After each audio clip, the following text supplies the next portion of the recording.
Hey everybody, welcome back to Grace Nerd. So I just finished watching the premiere of Daily Wire's new documentary, What is a Woman?, which is hosted by Matt Walsh. So I figured I'd go ahead and, while it's fresh in my mind, give a few thoughts on it. So let's go ahead and get started.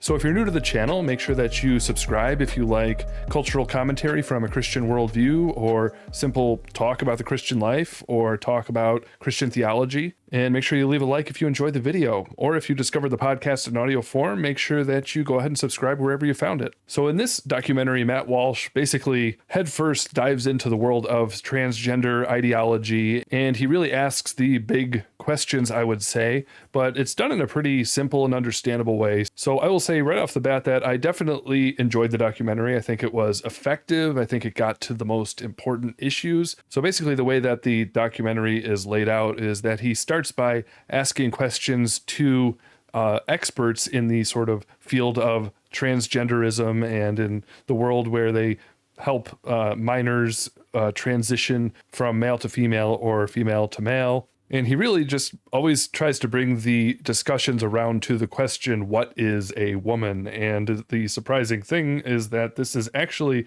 as simple as this question is, it actually dives into all of the relevant issues, because basically those who would promote these hyper-progressive ideologies tend to say that you shouldn't stereotype what a woman is or what a woman should be in society, but you also shouldn't boil a woman down to her biology.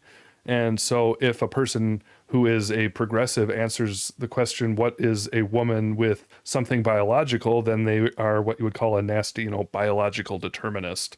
And because you can't boil a woman down to a biology, because, a person with male genitalia should be able to identify as a woman according to them. And so a biological answer is offensive. But then if they answer in a stereotypical way about what the behaviors or the social place of a woman are in society, then that's offensive too, because you shouldn't stereotype how a woman should act. And so basically Matt basically asks very simple questions, but ends up with very revealing answers. So that's how the documentary starts, is with just a few basic questions.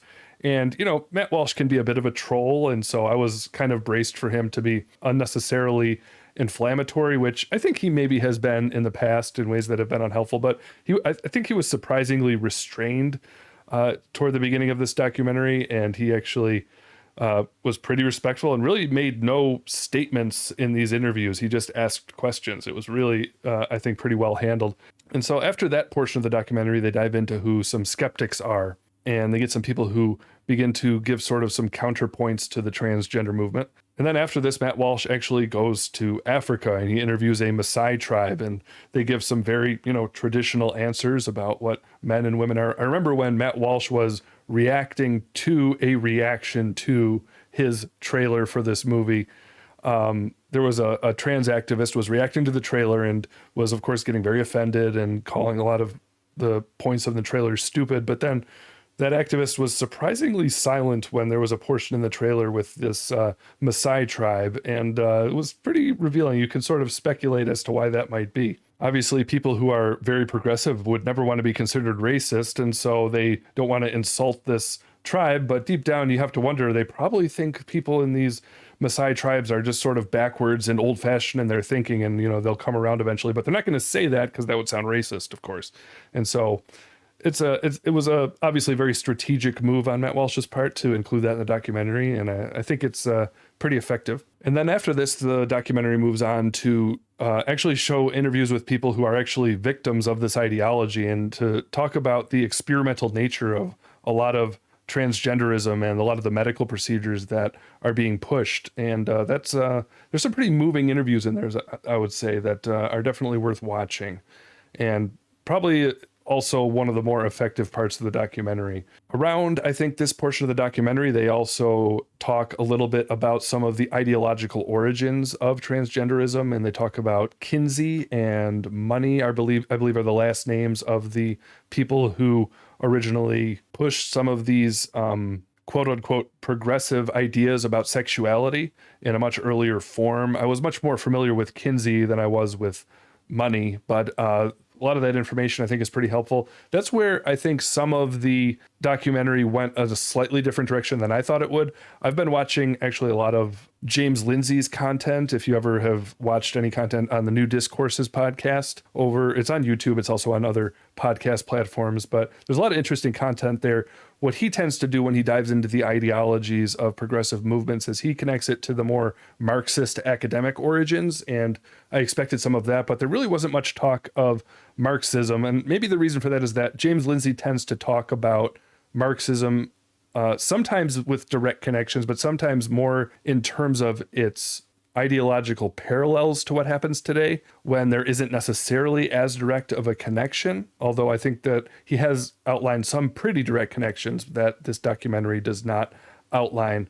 This documentary tends to dive, actually, I would say, much more into the financial motivations of the transgender movement, which is interesting. Whereas with James Lindsay, you tend to see him paralleling Maoism with what is being done in the schools, where kids are sort of being groomed into a political ideology where they are sort of split off from the last generation, much like what happened in China. So I'm not super well versed in that. I've only heard James Lindsay talk about that a little bit, but that's definitely not the approach in terms of exposing ideology that this documentary took. It focused much more on the more recent academic connections, and it talked much more again about the financial motivations that preserve these ideas today. So that was very interesting. And then sort of sprinkled throughout the documentary, you have interviews with some, pretty everyday normal people on the street. What's interesting about this is that some people give some sort of understandably surprised responses where they give very stereotypical old-fashioned answers about gender and